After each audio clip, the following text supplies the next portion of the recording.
I feel jazz is made to be listened to live. So do you go to the Jazz Fest? No. Too many crowds? Yeah, well, yeah. Yeah. Still.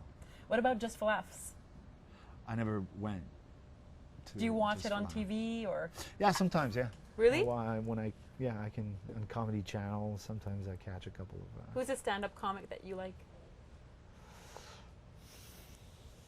Who really makes you laugh?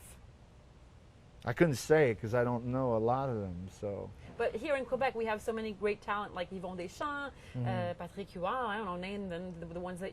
There's nobody, not one man or woman in particular. In particular, not No. really. I think most of them have their particularity, which you can find something interesting in all of them. So what I makes you mostly laugh? appreciate, like Yvon Deschamps is a classic. Maybe. I mean, it's unbeatable. I mean, the writing and I like when humor has a social Conscience? implication, when it makes you look at things in a different way, and when it provokes to thinking life in another way also, and seeing things that you didn't see that way, and yeah, I like humor that It's kind of dark sometimes? yeah, that brings light into things that are sometimes hidden. Would you say humor is important in a relationship? Yeah, I guess it is. Humor is important for men, for women, for life. I think Can you laugh at I yourself? think humor is one of the things that separates us from other living creatures, which we're not really sure about. I think dolphins might laugh also, and monkeys, but humor is, yeah, it's important. It's fun also. That will be for It's a next supposed to be interview. fun, so I like to have fun. Yeah. You have a curiosity and a love for Aboriginal culture. Why and where does it come from? It's kind of a long story, but it's through the Rivers Foundation we met with the Cree people up north because of Rupert River. And me coming from Abitibi, where when I was young, I had a lot of friends that were Algonquins. After a couple of days with the Crees, I found out that I didn't know them at all. I was pretty much like all Canadians before who were listening or reading in the paper that our government was dealing with this nation for a dam and they didn't want anything to do with it. And I was pretty much saying all the time, why don't they just hop in our boat? You know, what's the big deal? Until I really understood that they are another civilization. There are civilizations. They are a civilization. They have a very different political system, or they had, some of them still have, like the Mohawks still have it here, a very different political system, which I find I find very intelligent, very wise, the way they structure their society. And I'm not the only one to say it. A lot of sociologues said that the most advanced society socially, even till today, was the Indians of America. And women have a great role to play in that society. Yes, Yes. yes. And something that really impressed me with that, okay, we live in a pyramidal system. There's God, and then there's everything under, and all our leaders and all that. They live in a circular system where the chief is in the middle of the circle. And first of all, like for the Mohawks, we say chief or chef in French. We translate that word, but their word is loyani.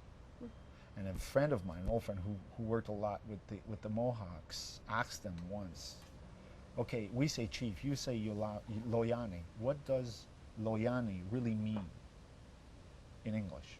Does it mean chief? So they talked amongst themselves, and an elder came up and said, well, the closest I can come to translating loyani in English is good men, which is completely different. When you're chosen, first of all, it's the mothers that bring to the elders 3 choices: The elders choose one, and then the mothers have the last word. Not the woman, the mothers. A person who has given birth. And then they have the last word. And when you're chosen loyane, you're chosen for life. And you have the right for 3 errors.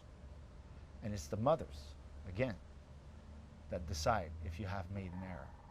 And once you have made your 3 errors, you're banned. You're banned from the nation completely. You're a nobody. So it's a very big responsibility.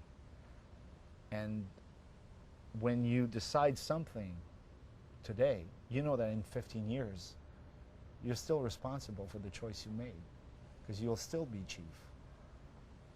And that's another thing. When they make a decision, they always consider the 7 next generations. Do you think that's one of the reasons they're leaders environmentally speaking, and that they're so close to nature, and that they're teaching us lessons about what we should do? Well, that's what I found out in their way of living, in their philosophy, in their political system. It's a lot more realistic. Like, but they're the first to pay the price too. Yeah, but they don't have a concept of property. But when you think about it, the concept of property, saying that you own this piece of land, is an illusion.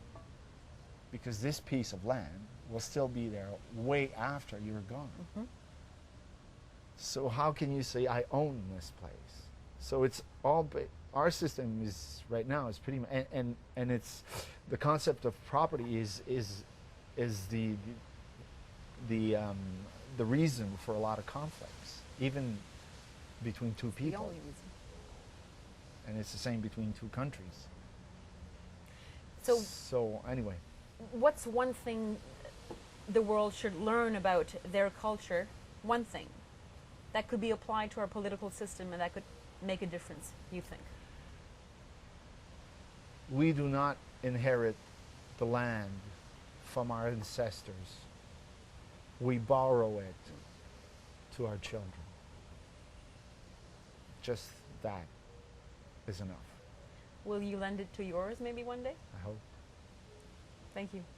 My pleasure.